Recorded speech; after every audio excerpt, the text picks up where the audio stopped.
Hello everyone, welcome to the exam time. So यार, स्वागत है तुम्हारा 8वें दिन में। सुबह के बज रहे हैं 8 और आज हम लोग स्टार्ट करने जा रहे हैं इकोनॉमिक्स जैसे टॉपिक को। यार इंपॉर्टेंट टॉपिक है। अगर वेटेज की बात करूं तो टोटल 15 क्वेश्चन इससे बनते हैं। एक क्वेश्चन 4 मार्क्स के होते हैं। एवरेज तुम टोटल जो भी है इसका निकाल लो, ठीक है। तो टोटल 15 क्वेश्चन बनेंगे, 4 मार्क्स के एक क्वेश्चन होंगे। नेगेटिव मार्किंग होती है ओवरऑल, तुम्हें मालूम है BHU BCom में। तो यार 8वें दिन में हम लोग आ चुके हैं और अभी तक कंसिस्टेंट तुम्हें हर एक वीडियोस मिल रही हैं। अब यहाँ पे दिक्कत ये आ रही है, बहुत सारे बच्चे तो एकदम कंसिस्टेंट मेहनत कर रहे हैं, सेशंस अटेंड कर रहे हैं, मैं सबके चैट्स देख रहा हूँ, प्रीमियर जो वीडियोस होती हैं। लेकिन कुछ बच्चे हैं जिन्होंने कमिटमेंट तो बहुत चौर में लिया था, लेकिन अभी वो आते आते 8वें दिन पहुँचते पहुँचते ठंडे पड़ गए। तो यार जग जाओ, अभी भी टाइम है, अभी भी रिवाइज कर सकते हो पूरे सिलेबस को। छोटे छोटे वीडियोज़ आ रहे हैं जो कि तुम्हारे पूरे कोर्स को कवर कर रहे हैं। तो स्टार्ट करते हैं अपने आज के सेशन को, जो कि है हमारा इंट्रोडक्शंस टू द इकोनॉमिक्स। सबसे पहले देखो, इकोनॉमिक्स के मीनिंग को डिस्कस करने से पहले मैं तुम्हें बताना चाहूँगा, चाहे वो कोई भी इकॉनमी हो, चाहे इंडियन इकॉनमी हो, यूनाइटेड स्टेट्स की इकॉनमी हो, या फिर कोई सी भी इकॉनमी हो, वहाँ पे कुछ बेसिक प्रॉब्लम्स अराइज होते हैं, ठीक है। जैसे कि सेंट्रल प्रॉब्लम्स हो गए, जैसे कि what to produce, how to produce और फॉर whom टू प्रोड्यूस। ये तुमने क्लास 11th में पढ़ा होगा, माइक्रो इकोनॉमी। तो इस सेंट्रल प्रॉब्लम को सॉल्व करने के लिए बेसिकली हम इकोनॉमिक्स का यूज़ करते हैं। सर, इस चैप्टर में हम पढ़ने वाले हैं central problems of an economy के बारे में, प्रोडक्शन पॉसिबिलिटी कर्व के बारे में, और साथ ही साथ उसके कुछ शेप्स जानेंगे जो कि एग्जाम पॉइंट ऑफ व्यू से यार इंपॉर्टेंट है। तो स्टार्ट करते हैं आज के इस सेशन को। सबसे पहले यार बताओ तुम, इकोनॉमिक्स होता क्या है? एक मिनट, मैं अपना नोट्स ले लेता हूँ, उससे कुछ एडिशन पॉइंट्स होंगे, मैं तुम्हें वो बता रहा हूँ।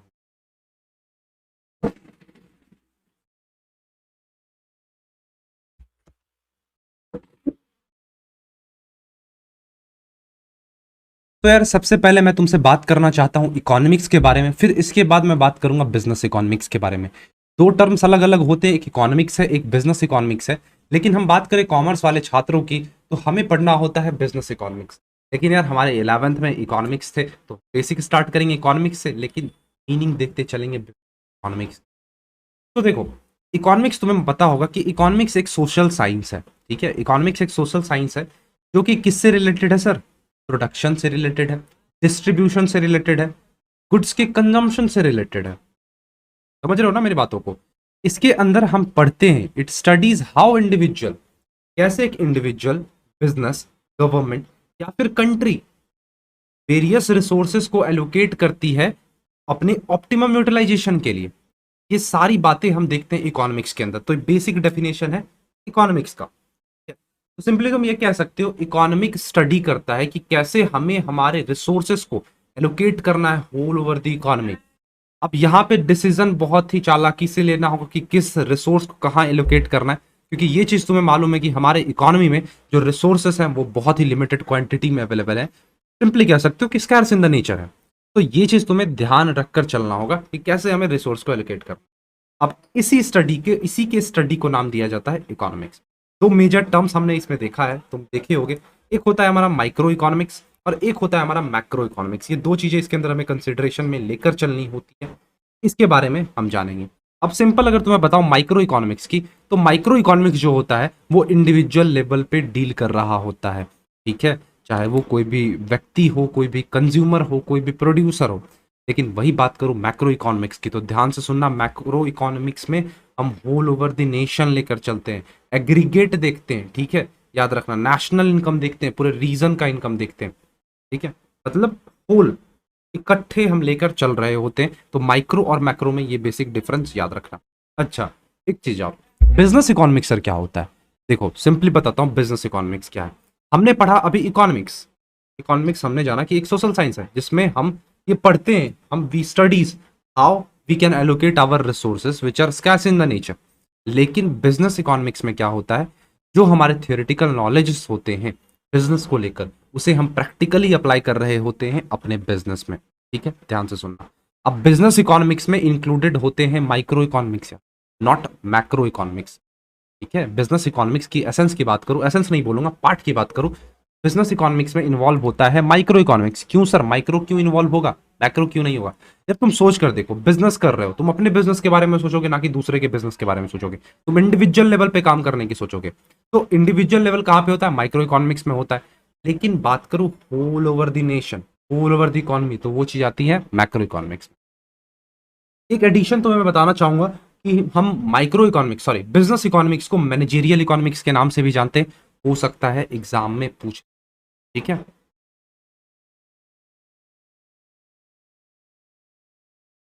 और कहूँ तो तुम सिंपली ये भी बोल सकते हो कि कुछ इकोनॉमिक थ्योरीज होती हैं जो कि हमें मदद करती हैं हमारे बिजनेस के प्रैक्टिकल प्रॉब्लम्स को सॉल्व करने में, ठीक है, बिजनेस के प्रॉब्लम्स को सॉल्व करने में, उसी को नाम देते हैं बिजनेस इकोनॉमिक्स।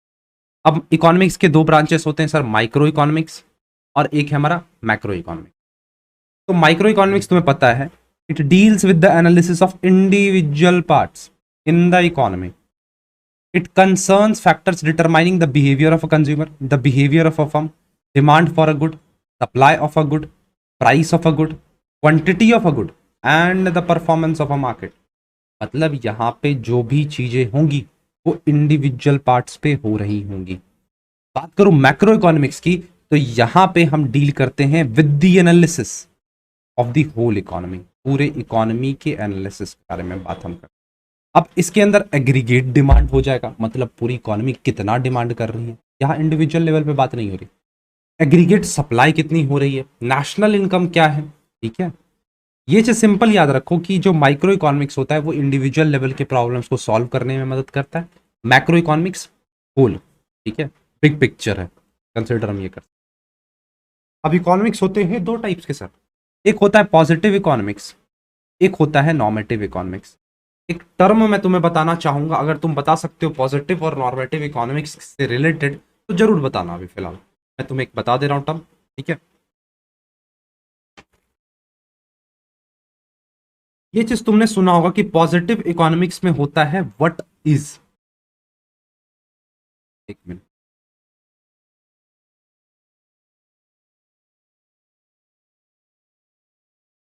व्हाट इज होता है। बात करूं नॉर्मेटिव इकोनॉमिक्स में, तो नॉर्मेटिव इकोनॉमिक्स में होता है what should be, what should be the things.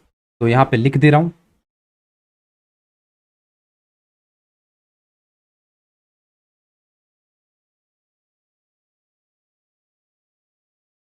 तो ये चीज तुम याद रखना, पॉजिटिव इकोनॉमिक्स में आएगा हमारा व्हाट इज क्या है, और नॉर्मेटिव में क्या होना चाहिए। तो अब इससे रिलेटेड अगर तुम और भी कुछ पॉइंट्स बता सकते हो positive as well as negative के लेकर, जरूर बताओ यार, सॉरी नेगेटिव नहीं, नॉर्मेटिव।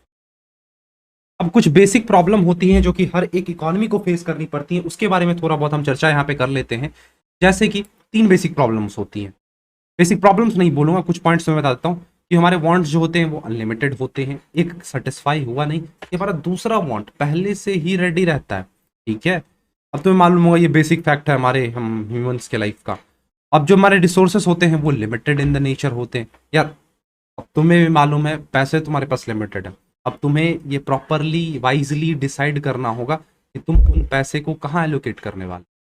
अब रिसोर्सेज के ऑल्टरनेटिव यूजेस होते हैं, पैसे हैं तुम्हारे पास तो पैसे के यार एक यूज नहीं है, अलग अलग प्रकार के यूज होते हैं।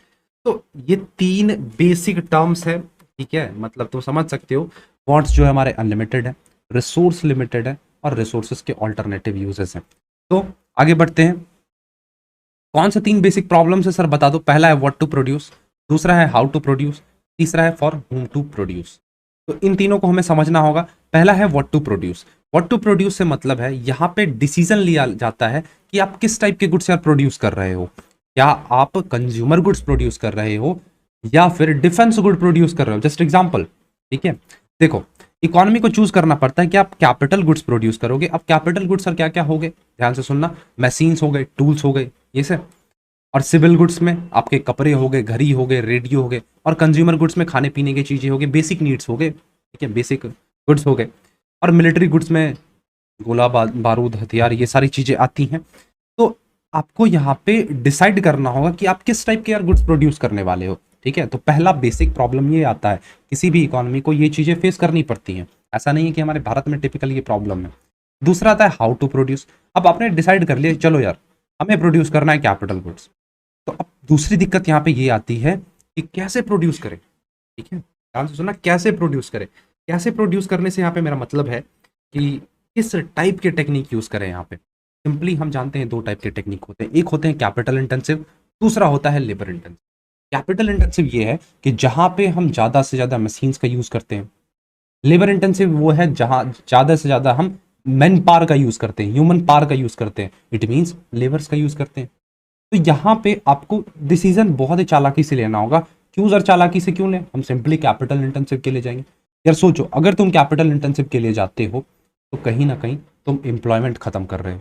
वो जो उतने सारे लेबर्स काम कर रहे थे, ठीक है, तुम्हारे फॉर्म में, कंपनी में, तुम उन्हें तो उनकी एम्प्लॉयमेंट को खत्म कर रहे हो। ठीक है सर, चलो चलो सर, हम यूज करते हैं लेबर इंटेंसिव। अच्छा सोच के देखो, तुम अगर लेबर इंटेंसिव की तरफ शिफ्ट करते हो तो दिक्कत ये आ सकती है कि तुम्हारे प्रोडक्शंस जो हैं वो बहुत स्लो हो। ये भी हो सकता है कि तुम्हारे कॉस्ट ज़्यादा निकल कर आए, तुम्हारे प्रॉफिट कम आ रहे हो। तो यहाँ पे तुम्हें सिचुएशन के अकॉर्डिंग टेक्निक्स का नहीं, टेक्निक्स को चूज करने होते हैं। ठीक है, सो हाउ टू प्रोड्यूस में ये दिक्कत आती है। तीसरी दिक्कत आती है फॉर होम टू प्रोड्यूस, किसके लिए प्रोड्यूस करें? वैसे लोगों के लिए प्रोड्यूस करें जो कि इकोनॉमिकली वीक हैं, या फिर जो हमारे बड़े बड़े लोग हैं, मोटी मछलियां हैं। सॉरी, मोटी मछलियां दिक्कत हो जाएगी किसी को। मोटी मछलियां इन द सेंस कि जो कहीं ना कहीं रिच हैं। ठीक है, और ये चीज़ें यहाँ पे तीन डिसीजन, तीन प्रॉब्लम्स हर एक इकोनॉमी को फेस करनी पड़ती है। चलो यार, बात करते हैं प्रोडक्शन पॉसिबिलिटी फ्रंटायर की। अब देखो, सबसे पहले यहाँ पे इंपॉर्टेंट बातें मैं तुम्हें बताना चाहूंगा। प्रोडक्शन पॉसिबिलिटी फ्रंटायर को हम लोग प्रोडक्शन पॉसिबिलिटी कर्व के नाम से भी जानते हैं, प्रोडक्शन पॉसिबिलिटी बाउंड्रीज के भी नाम से जानते हैं, और एक नाम है ट्रांसफॉर्मेशन कर्व। ठीक है, तो production possibility curve is a curve which depicts all possible combination किनके, दो गुड्स के, जो कि प्रोड्यूस किए जा सकते हैं with the given resources and technology in an economy. Simply यहाँ पे ये बोला गया है कि ये जो पीपीसी होता है, ये एक टिपिकल कर्व है जो कि आपको दो गुड्स के वो सारे पॉसिबल कॉम्बिनेशन जो कि बन सकते हैं, वो सारे कॉम्बिनेशन आपको बताता है कि ये सारे कॉम्बिनेशंस आप अपने गिवन रिसोर्सेज से एंड गिवन टेक्नोलॉजी से कॉम्बिनेशंस तैयार कर सकते हो। ध्यान से सुनना कि पीपीसी एक ऐसा कर्व है जो कि हमें बताता है वो सारे कॉम्बिनेशन जो कि दो गुड्स की मदद से तैयार हो सकते हैं। तो ये चीज याद रख लेना। ठीक है, तो प्रोडक्शन पॉसिबिलिटी कर्व को हम लोग प्रोडक्शन पॉसिबिलिटी कर्व भी बोलते हैं, सॉरी, प्रोडक्शन पॉसिबिलिटी फ्रंटायर भी बोलते हैं, ट्रांसफॉर्मेशन कर्व भी बोलते हैं, और प्रोडक्शन पॉसिबिलिटी बाउंड्रीज भी बोलते हैं। ये चीज याद रखना। अब यहाँ पे कुछ कंसेप्ट दे रखा है, पीपी कर्व का बोलो या फिर पीपीसी बोल लो। वैसे देखो, ग्राफ में तुम्हें दिखाऊं तो ये रहा ग्राफ, देखो थोड़ा सा अगर जूम करना पॉसिबल, रुको मैं ही जूम करता हूँ।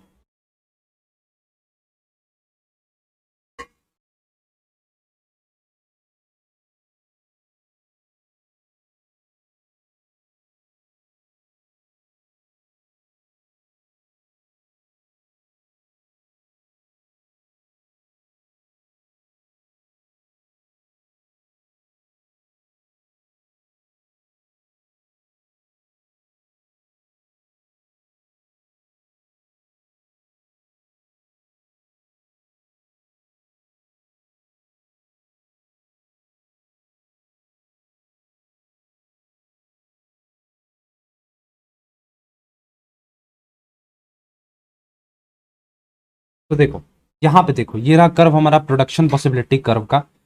अब यहाँ पे सबसे पहले तुम कमेंट में बताओ यार, ये कौन सा शेप है, कन्वेक्स है, कनकेव है, क्या है, कौन सा शेप है? तो यहाँ पे दो गुड्स लिए गए, आउटपुट ऑफ पिज्जा। ठीक है, पिज्जा का आउटपुट यहाँ पे लिया गया है, पहला ये है, दूसरा है आउटपुट ऑफ शुगर। दो चीजें यहाँ पे देखने को मिल रही हैं। अब इन दो गुड्स के जो भी पॉसिबल कॉम्बिनेशंस हो सकते हैं with the given resources and technology, उन सारे कॉम्बिनेशंस को इस पर्टिकुलर लाइन पे, इस पर्टिकुलर ग्राफ पे शो किया जाता है। फटाफट से बताओ ये कौन सा शेप है? अब देखो, यहाँ पे तुम्हें तीन बेसिक पॉइंट्स दिख रहे हैं, पहला है ए, दूसरा है बी, और तीसरा है सी पॉइंट। अब ये जो तीन पॉइंट्स हैं ए बी सी, ये क्या बतलाता है हमें कि हमारे जो भी कॉम्बिनेशंस बने हैं दो गुड्स के, कहीं ना कहीं वो एफिशिएंट है, मतलब आप अपने रिसोर्सेज का यहाँ पे फुलर यूटिलाइजेशन ले रहे हो। अब बात करूं वही डी और ई की, तो ये इनएफिशिएंट हो गए। क्यों सर? क्योंकि यहाँ पे आप अपने रिसोर्सेज का फुलर यूटिलाइजेशन नहीं ले पा रहे हो। और वहीं मैं बात करूं पॉइंट एफ की, तो पॉइंट एफ में क्या दिक्कत है यहाँ पे कि ये सारे ही अनअटेनेबल सिचुएशन है। मतलब एक इकोनॉमी में कोई बिजनेस इसे अटेन ही नहीं कर सकती, मतलब सिंपली कहूँ तो आपके औकात के बाहर है ये। तो इस चीज़ का ध्यान रखना। प्रोडक्शन पॉसिबिलिटी का शेप मैं तुम्हें नहीं बता रहा हूँ, आई होप तुम्हें मालूम होगे कि कैसा शेप होता है इसका। अगर नहीं मालूम है तो यार इसमें मैं कुछ अब नहीं कर सकता हूँ।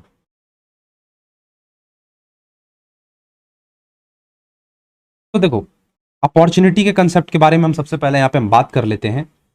तुम कहोगे सर बार बार उधर क्या देखते हो आप, वेरियस वीडियोस में, अलग अलग वीडियोस में उधर देखते हो। यार उधर दरवाजा है, ठीक है, तो फ्रेंड्स जो हैं वो आते हैं, बैठते हैं, देखते हैं, और ध्यान इधर उधर हो जाता है, ठीक है। अपॉर्चुनिटी का मतलब होता क्या है, सबसे पहले तुम सिंपल जानो। अपॉर्चुनिटी का मतलब होता है कोई भी, हिंदी टिपिकल हिंदी से नहीं समझाऊंगा, मान लो तुम्हारे पास एक ऑप्शन आया, ठीक है, तुम्हारे पास ऑप्शन एक आया कि यार तुम फिलहाल सीएस करना चाहते हो या फिर तुम फ्यूचर में प्रोफेसर बनना चाहते हो, ठीक है, कंपनी सेक्रेटरी बनना चाहते हो या फिर फ्यूचर में प्रोफेसर बनना चाहते हो।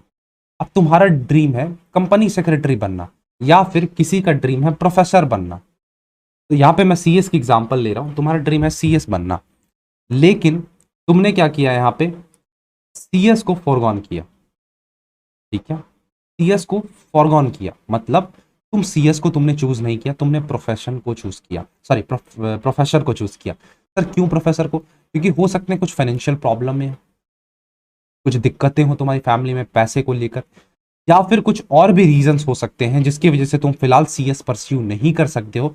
इस वजह से तुमने सोचा यार हमारा फ्यूचर तो प्रोफेसर वाले जॉब में ही है, तो हम उसी जॉब के लिए जाएंगे। तो तुम क्या बोलोगे, यार हमारे पास तो एक अपॉर्चुनिटी थी कंपनी सेक्रेटरी में जाने की, लेकिन हमने उसे फोरगॉन किया फॉर प्रोफेसर। समझ रहे हो, सिंपली तुमने एक अपॉर्चुनिटी को जाने दिया, अपॉर्चुनिटी, ठीक है। तो आगे और हम बात करेंगे, यहां पे देखो, what is given up for getting something, आपने क्या जाने दिया किसी चीज को ग्रैब करने के लिए, वही होता है अपॉर्चुनिटी कॉस्ट। तो इस चीज का ध्यान रखना। तो यहां पे देखो, व्हाट इज गिवन अप, तुम क्या जाने दे रहे हो फॉर गेटिंग समथिंग, उसे हम नाम देते हैं अपॉर्चुनिटी कॉस्ट। फॉर एग्जाम्पल तुम्हारे पास ऑप्शन थे यार कि 2 कप चाय है और 2 कप कॉफी है, तुमने कॉफी को जाने दिया क्योंकि यार तुम चाय लवर, तो तुम बोलोगे कि हमने कॉफी को जाने दिया यार चाय के लिए, तो वो हमारा अपॉर्चुनिटी कॉस्ट है। अब देखो एक इंपॉर्टेंट बात है तुम्हें बताना चाहूंगा, यहाँ पे मार्जिनल वर्ड देखो, पूरे इकोनॉमिक्स में तुम्हें जहां भी मार्जिनल वर्ड देखने को मिले तुम सिंपली समझ जाओ वहां पे एडिशन की बात की जा रही है। एडिशन का मतलब है कि आप एक एक्स्ट्रा, ठीक है, एक्स्ट्रा यूनिट या तो कंज्यूम कर रहे हो, वो जाने दे रहे हो। मार्जिनल वर्ड की टिपिकल यहाँ पे मैं बात कर रहा हूं पूरे इकोनॉमिक्स में यार, मार्जिनल वर्ड का मतलब होता है। सो marginal rate of transformation sir होता क्या, ये एक रेशियो है of number of units of a good sacrificed to produce one additional unit to another commodity, ठीक है। इसका यहां पे ये मतलब है कि आप कुछ यूनिट्स सेक्रीफाइस कर रहे हो in order to produce another commodity. Simple बताऊं कि आप एक गुड्स के प्रोडक्शन को रोक रहे हो किसी और गुड्स के दूसरे यूनिट को एक्सट्रैक्ट करने के लिए, या फिर सिंपली कहूं तो एडिशन यूनिट प्रोड्यूस करने के लिए। फॉर एग्जाम्पल मैं तुम्हें कैसे बताऊं, दो पेन है, मोबाइल है, ठीक है, मैंने क्या किया, मुझे यार प्रोड्यूस करने थे दोनों ही चीजें, तो यहाँ पे मुझे दिक्कत आ गई कि यार तुम्हारे पास पैसे लिमिटेड है, रिसोर्सेज तुम्हारे पास लिमिटेड है, तो मैंने क्या किया, यहाँ पे जो पेन पहला प्रोडक्ट जो है, मैंने इसके कुछ यूनिट सेक्रीफाई करे in order to produce an additional unit of a mobile phone, ठीक है, क्लियर। सो यहाँ पे एमआरटी का यहाँ पे पॉपुलर सा प्यारा सा फॉर्मूला दिया हुआ है कि कितने गुड्स आप वाई के सेक्रीफाइस कर रहे हो in order to gain the units of X, ठीक है। अब कुछ कैरेक्टरिस्टिक्स होते हैं हमारे पीपीसी कर्व के, कि पीपीसी भैया जी होते हैं वो डाउनवर्ड स्लोपिंग होते हैं, कनकेव होते हैं यार, चलो मैंने सेप तुम्हें बता दिया, देख लेना इसे। अब देखो कुछ और चीजें बताता हूं तुम्हें। अगर मार्जिनल अपॉर्चुनिटी कॉस्ट क्या होता है सर, नहीं बताऊंगा यार, मालूम होना चाहिए तुम्हें ये सारी चीजें। PPC would be convex to the point of origin as shown below. अगर तुम्हारा मार्जिनल अपॉर्चुनिटी कॉस्ट या फिर एमआरटी डिक्रीज कर रहा होगा, तो उस सिचुएशन में तुम्हें तुम्हारे जो कर्व होंगे वो कन्वेक्स टू दी ओरिजिन बनेंगे। लेकिन सर नॉर्मल सिनेरियो में कनकेव बनते हैं ना। बिल्कुल। अगर मान लो तुम्हारा एमआरटी या फिर एमओसी कांस्टेंट है, ठीक है, डिक्रीज ना कर रहा हो ना ही इंक्रीज कर रहा हो, तो तुम्हारे उस सिचुएशन में जो कर्व होंगे वो कैसे बनेंगे sir? Straight line. Straight line यार, लिखा जाओ भाई, स्ट्रेट लाइन। ठीक है। अब कुछ वर्ड्स हैं जो कि मैटर करते हैं, मैटर इन द सेंस कि इंपॉर्टेंट है।